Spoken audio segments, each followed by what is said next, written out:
She sat alone on a forgotten space station, her hands pressed gently on her stomach. The stars outside were endless, but her world was silent. Once she had been part of a great people, but when she became pregnant too late in her age, they called her a shame, a burden, and cast her away. Now she lived with nothing but the sound of the machines around her. No voice, no laughter, no hope. But then something changed. A light appeared outside the station. Not her people, not the ones who exiled her. This light belonged to someone else, a human ship. And inside that ship was a man who would not only speak to her, but change her life forever. The old alien woman sat near the window of the space station, watching the stars pass like silver dust. She had been here for many years, and the silence had become her only companion. Her people had sent her away, far from their world, because she was carrying life too late in her years. To them, she was no longer useful, no longer worthy to stand among them. At first, she had cried. She had shouted into the emptiness of space, asking why her heart had been punished for something so natural. But after a while, even her tears had stopped. The station was quiet. The machines worked, the lights glowed, and she lived day by day with no voice speaking back to her. She would place her hands on her stomach, feeling the small heartbeat inside. It was the only thing that reminded her she was not fully alone. The child was her secret hope. Even if no one else cared, even if her people had abandoned her, she would not stop loving the life inside her. But in her heart, she feared. What kind of future could this child have in a place where no one came? What kind of world would it see if the stars were the only faces to look upon? She often dreamed of hearing another voice, a kind voice, someone who would not see her as shame or mistake. But dreams were fragile, and every morning she woke up to the same silence. The loneliness grew heavier with each passing year, and the station felt like a cage made of stars. One day, as she sat near the window, she noticed something different. A small light flickered in the distance. At first, she thought it was only another star. But this one moved. It grew brighter, closer, until she realized it was a ship. Her heart raced. For a moment, she believed her people had come back for her, perhaps to punish her again, perhaps to take away the last thing she had left. She closed her eyes, holding her stomach tightly, whispering softly to the child that she would protect it, no matter what. But when the ship finally stopped near the station, she noticed something strange. It was not the design of her people. The markings were different, the shape unfamiliar. She pressed her face close to the glass and whispered in disbelief that it was human. The ship's lights glowed gently against the metal walls of her station. A message beeped through the calm system, a sound she had not heard for so long that it almost frightened her. Her hands trembled as she pressed the button to listen. A warm, steady voice spoke through the silence. "Hello? This is Captain Daniel of the Earth vessel Horizon. Is anyone here? We detected life signs." The woman froze. She had not heard her own name spoken in years, and here was a stranger asking if someone was there. Her voice cracked when she tried to answer, but at last she spoke, almost in a whisper. "Yes, I am here." There was a pause, and then the human voice returned, softer now, as if he understood her fear. "You are not alone anymore. May I come in?" Her heart pounded. She did not know this human. She did not know what he wanted. But something in his voice felt different. It was not harsh, not cold. It was gentle. She could not remember the last time someone had spoken to her like that. She hesitated, then finally allowed the docking doors to open. The sound of footsteps echoed in the empty halls. She stood in the corner of the room, her long cloak hiding her thin frame, her eyes shining with both fear and hope. When the human stepped inside, he looked around with wonder. The station was old, the walls marked by time, the air still and heavy. Yet in the middle of all this silence, he saw her. His eyes softened. "You've been here alone?" he asked quietly. She lowered her head. "Yes, my people. They sent me away." The human did not ask why right away. He only nodded, as if he already understood. He placed a small package on the table and opened it.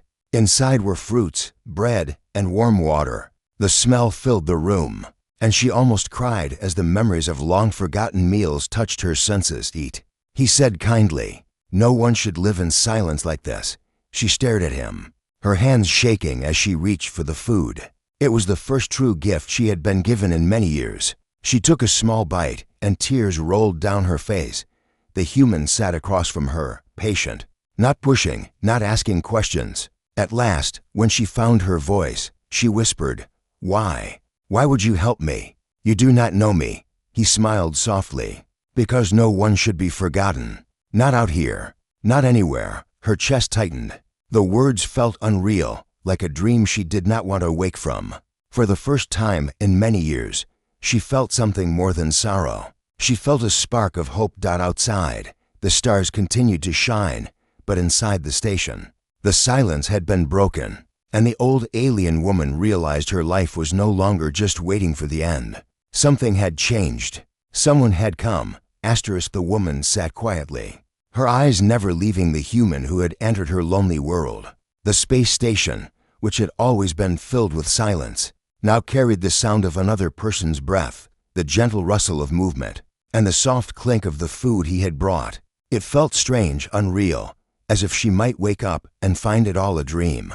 But the warmth of the bread in her hands and the kindness in his eyes reminded her it was real. The human did not rush her. He sat calmly, looking around the room, as if giving her time to breathe.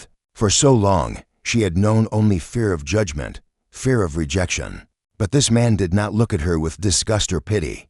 He simply saw her as someone worth speaking to. That thought alone made her heart uneasy in a new way because it felt too rare, too precious. At last, he broke the silence. "I am Daniel," he said softly. "Captain Daniel of the Horizon. I was traveling near this sector when I noticed signs of life. At first, I thought the reading was wrong. No one has lived on this station for many years." Her lips trembled as she whispered, "I should not be here. My people, they sent me away. I was not welcome among them anymore." Daniel's eyes showed quiet understanding. He did not press for reasons. Instead, he nodded. "Sometimes those who call themselves wise do not always act with wisdom. You do not need to explain everything now. Only what you want me to know." She looked down at her hands, then at her stomach, which she held gently. Her voice was low, almost a breath. "I was carrying life for too late. They did not accept it. They said I was not fit. They feared my child." The human's eyes softened even more. "Feared? A child is not something to fear. A child is hope. A future." Her throat tightened. Those words were ones she had never heard from her own kind. For years she had lived with the feeling that her child was a burden, that her existence was a shame. Yet here was a stranger from another world, speaking as if her unborn child was a gift. She blinked away tears and asked the question that weighed heavily on her heart. "Why? Why do you care? You do not know me. You do not know what I carry." Daniel leaned back slightly, his voice calm but certain. "Because no one deserves to be left alone in the dark. If you are here, if your child is here, then both of you matter. That is reason enough." She was silent, stunned by the simple truth in his words. For the first time in so many years, she felt that maybe she was not invisible. Maybe she was not forgotten. He pulled out a small device from his pack and placed it on the table. A soft light glowed, filling the cold room with gentle warmth. "This will help your station. It will give better air, better light. You should not live in such dim silence." Her eyes widened. "You brought this for me." He smiled. "I brought it for whoever was here. I did not expect to find you, but now I am glad I did." She reached out slowly, touching the device with trembling fingers. The glow reflected in her eyes, and for a moment she looked younger, as if hope had smoothed the lines of sorrow on her face. Daniel studied her carefully. "You have been here many years, haven't you?" She nodded. "The stars do not count the days, but my heart remembers. Each moment alone has been heavy." He hesitated before speaking again. "Then let me ask, what do you want? Do you wish to stay here, waiting for silence? Or do you wish to step away from this exile?" Her breath caught. No one had asked her what she wanted. Her people had decided for her. They had sent her away without care for her heart. Now a human, someone she had never met before, was offering her a choice. She closed her eyes, struggling with fear and longing. "I do not know if I can leave," she whispered. "If I go, they may follow. If I stay, my child may never know life. I am trapped between two fates." Daniel leaned forward, his voice steady. "Then let me share that weight with you. You do not have to carry it alone." Her eyes met his, searching for deception. But she saw only sincerity. Something inside her stirred. Something she thought had died long ago, the belief that perhaps she was still worth saving.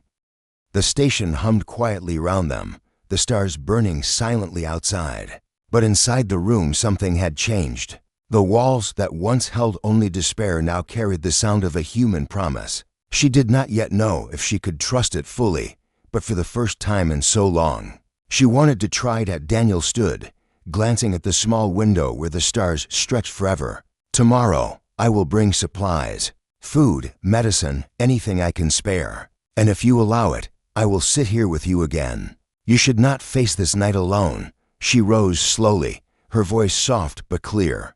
"I would like that." The human smiled warmly. "Then it is settled." As he left the station for the night, she placed her hand once more on her stomach, feeling the faint heartbeat inside. She whispered to the child, her voice carrying both fear and hope. "Perhaps we are not forgotten. Perhaps this human has given us a new chance." And though the silence of space returned around her, it no longer felt so heavy. For now, there was a promise of tomorrow. The next day came with a gentle hum of the station's old machines. The alien woman awoke to something she had not felt in a long time: expectation. She found herself listening for the sound of the docking bay, for the soft steps of the human who had promised to return. For years, her mornings had been the same: silence, the same walls, the same lonely routine. But now, her heart beat faster, as if it remembered how to hope. When the docking signal finally echoed through the corridors, her hands shook. She hurried, though her body was frail, to meet him. Daniel entered with the same warm presence as before, carrying a case filled with food packs, water, and small tools. His smile was calm, and the way he greeted her was simple, as if they had known each other far longer than a day. "I thought you might need more than just bread," he said gently, placing the supplies on the table. "And I brought something else: fresh air filters. It will help you breathe better." Her lips trembled with gratitude. She had lived so long in heavy, stale air that she had forgotten what clean air felt like. She whispered, "Why do you do this for me? You could pass by, forget this station ever existed." Daniel paused before answering, his gaze steady. "Because leaving you here alone would not be right. And because you matter, even if no one else told you so." His words warmed her, but they also frightened her, because she had a secret she had never spoken aloud. For years, she had guarded it, hiding it deep within her heart, afraid of what might happen if anyone knew. But this human's kindness was breaking the walls she had built, and her silence felt heavier than ever. She looked at him, her voice soft and uncertain. "If I tell you something, will you listen without fear?" Daniel leaned closer, his tone calm. "I will listen. Whatever it is." She closed her eyes for a moment, then opened them, letting the truth slip from her lips. "My child, the one I carry, is not ordinary. That is why I was cast away. Not only because I carried life late in my years, but because this child carries something different in its blood, something my people feared." Daniel did not speak right away. He waited, giving her space, his silence an invitation to continue. "My people discovered that within my child's blood lies a pattern, a mark that does not belong only to us. They said it could change the balance of what we are. They said such a child should not exist. They wanted it erased from their world, so they exiled me instead." Her voice broke, and she gripped her cloak tightly. "I could not let them take the child from me, so I left, alone." Daniel's eyes softened even more. "So they feared what they could not understand." She nodded. "Yes, but I do not fear it. I only fear that I cannot protect it here. If they ever find me, if they ever discover that the child still lives, they may try to take it away. That is why I said I am trapped between two fates. If I stay, the child may never know life. If I leave, I may be hunted." Daniel leaned forward, his voice steady and sure. "Then you will not face this alone. If they come, I will stand with you. And if you choose to leave, I will help you find a place where your child can live freely." Her eyes widened. "You would risk so much for me? For one you only met yesterday?" He smiled gently. "Sometimes one day is enough to see the truth of someone's heart." The station grew quiet again. but not with the heavy silence of loneliness. The silence was different, filled with unspoken trust and fragile hope. She looked at him and felt something stir deep inside, a belief she had almost forgotten. That perhaps she was not a burden, perhaps her child was not a mistake, and perhaps kindness could still exist in the galaxy. But before she could reply, a faint sound echoed from the console at the far side of the room. It was a signal, weak but steady. She moved closer, her hands trembling as she pressed the controls. The screen lit up with strange codes. Her face grew pale. "They are searching," she whispered. "These signals, they belong to my people. They are near. They are watching." Daniel stood beside her, reading the codes carefully. His expression stayed calm, but his eyes carried seriousness now. "Then we must be ready. They will not find you unprotected this time." Her heart raced. For years, she had lived alone, waiting, fearing, hiding. Now, with a human standing at her side, she felt both more afraid and more hopeful than ever. She looked at the glowing codes on the screen, and then at the man, who refused to leave her. The future was uncertain, and the stars outside seemed darker now. But inside her heart, a small light began to grow. She whispered to herself, though Daniel heard every word, "Perhaps we were not forgotten after all." And as the signal continued to blink on the console, a quiet tension filled the air. Something was coming, and neither of them knew what form it would take. But for the first time, she believed she would not face it alone. The signal on the console did not fade. Its steady pulse filled the room with unease. The alien woman stood frozen, her eyes fixed on the glowing symbols, while Daniel studied the codes with a calm but serious expression. For her, the sound meant fear, a reminder of the people who had turned their backs on her. For him, it meant something else entirely, a warning that time was running short. "They are not far," she whispered, her hands shaking. "The codes show a patrol ship. If they find me here, they will not leave without searching. They will know the child still lives." Daniel placed a reassuring hand on the edge of the console. His voice was steady, as if his calm could lend her strength. "Then we will make sure they find nothing. You are not alone anymore. Remember that." His words brought warmth, yet her heart still raced. For so long, she had carried her secret in silence, believing that the moment her people returned, everything would be lost. Now she wondered if the human's presence could truly change her fate. The hours passed slowly, each second heavy with expectation. Daniel worked quietly, adjusting systems on the station, setting devices from his ship that could hide life signs. She watched him move with purpose, surprised at how natural it seemed for him to protect someone he barely knew. At last, the patrol ship appeared outside the station. Its lights swept across the structure, scanning with cold precision. The woman held her breath, clutching the folds of her cloak close to her body, as if she could hide her very existence. Daniel stood near the entrance, his posture calm, his expression unreadable. A transmission buzzed through the speakers. The voice that spoke was sharp, distant, and formal. "Station occupant, identify yourself. This area is restricted. Our scans show a vessel nearby. State your purpose." Daniel pressed the calm button, his tone polite but firm. "This is Captain Daniel of the Horizon, an Earth vessel on a peaceful journey. I detected faint signals from the station and came to investigate. I found only a forgotten outpost, no active records. My visit is temporary." There was a long pause. The patrol voice returned, colder this time. "Your vessel is not recognized by our registry. Prepare for inspection." The woman's heart sank. She whispered, her voice barely audible, "They will come inside. They will know." Daniel turned to her, his voice low but certain. "Do not be afraid. Trust me." The docking sequence began. The sound of metal connecting with metal echoed through the station. As the patrol ship attached itself, footsteps soon followed, echoing in the corridors. She pressed herself into the shadows, hidden from view, while Daniel stood in the open, waiting. The patrol officers entered, their presence heavy and cold. Their eyes scanned the room with suspicion. "You claim this station is empty, yet we detected irregular readings."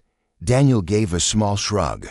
"Old machinery can give false signals. I only stopped here to restock air and water. Nothing more." The officers looked around, searching every corner, every panel. The woman held her breath, her body still as stone.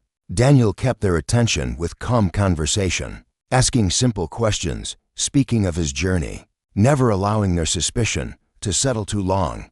After what felt like endless minutes, the officers finally stepped back. One of them gave a sharp nod. "We found nothing unusual, but your presence here is not welcome. Leave this sector at once." Daniel inclined his head respectfully. "Understood. I will be on my way." The patrol officers left as coldly as they had come, their footsteps fading, their ship detaching. The moment the sound of their engines disappeared, the woman collapsed into a chair, her chest rising and falling in uneven breaths. "They were so close," she whispered. "If they had seen me, if they had looked deeper." Daniel knelt beside her, his eyes steady. "But they did not. You are safe for now, and as long as I am here, I will not let them take you."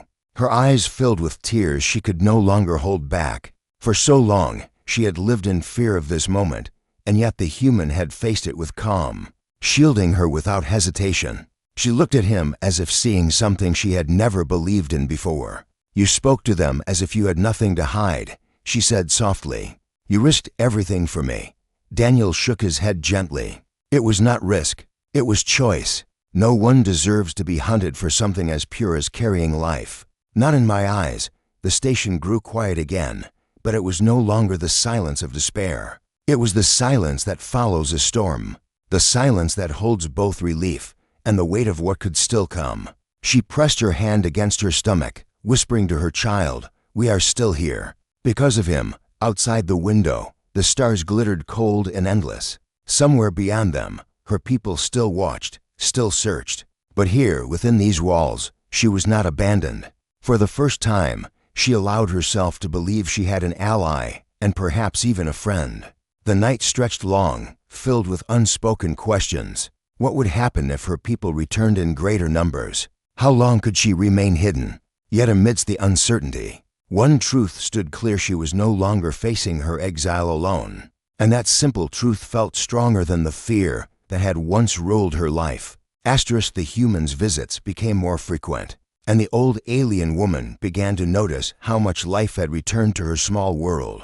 The lonely hum of the machines no longer carried the same emptiness. Now there was the sound of footsteps echoing through the station, the warmth of quiet laughter, and the simple comfort of shared meals. She had lived in silence for so long that she had forgotten what it felt like to have someone truly see her. He would bring small things, books with worn pages, little tools he thought she might need, even seeds from earth to try growing in her hydroponic room. She watched him with a quiet amazement. His hands, rough from work, were always moving, fixing, creating, offering. She had once been told she was too late, that her life was over. But around this human, she felt like her story had only just begun. One evening, as they sat watching the stars from the wide glass panel, she asked softly, "Why do you keep coming back?" Her voice trembled, not from fear, but from the weight of a question she had carried too long. He looked at her as though the answer was simple. "Because no one should be alone. Not here. Not anywhere." The words sank into her heart like sunlight through clouds. She had carried years of shame, thinking herself a mistake in the eyes of her own people. Yet this human, a stranger from a faraway world, saw her differently. He saw not her exile, not her age, not the judgment placed upon her, but her. She found herself telling him stories she had never shared with anyone. Memories of her youth, of the songs her people once sang, of the garden she had dreamed of tending before everything was taken. He listened with such care that it felt as though he was weaving her broken pieces back together, just by hearing them. But as warmth grew between them, so did a quiet shadow in her mind. What if her people discovered this? What if they returned and saw her not as a forgotten exile, but as someone who had found connection where they thought she deserved none? One night, while she tried to sleep, she heard him working in the other room. The steady sound of tools and machinery echoed softly. She realized then that he was building something for her. She didn't yet know what, but the thought filled her with both hope and fear. The station, once a prison, had become a fragile sanctuary. But sanctuaries could be broken, and deep down she knew the universe rarely allowed peace to last forever. The human had been working in secret for many nights, his hands steady as he shaped metal and glass into something new. When he finally revealed it to her, she could hardly believe her eyes. A small garden, glowing under soft lights, stood where empty machinery had once been. Green leaves reached upward, tiny blossoms opened gently, and the air carried a freshness she had not breathed in years. Her hands trembled as she touched a leaf, her eyes wet with quiet wonder. "I thought I would never see this again," she whispered. He smiled, his voice calm but full of meaning. "It's yours, a place that belongs only to you." For the first time since her exile, she felt whole again. Yet the peace was fragile, and the universe had a way of reminding her of the chains she thought she had left behind. One morning, alarms flickered across the station. A message pulsed through the system her people's ships had entered orbit. They had found her. She stood frozen, her heart heavy with fear. Had they come to finish what they started? To remind her she was still unworthy? The human stepped beside her, steady and unshaken. "You don't have to face them alone," he said softly. When the ships connected and the voices of her people echoed through the calm, the weight of the past pressed hard against her chest. They questioned her survival, her connection with the human, and the very life growing inside her. Their tone was cold, as though she was nothing more than a forgotten story that had returned unwanted.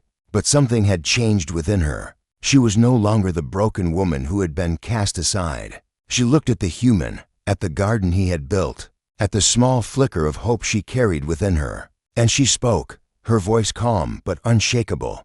"You left me with nothing, but I found more than you ever gave me. I found kindness, I found a friend, and I found myself again." Silence followed. For the first time, her people had no words. They could not erase what had already been built, something greater than their judgment.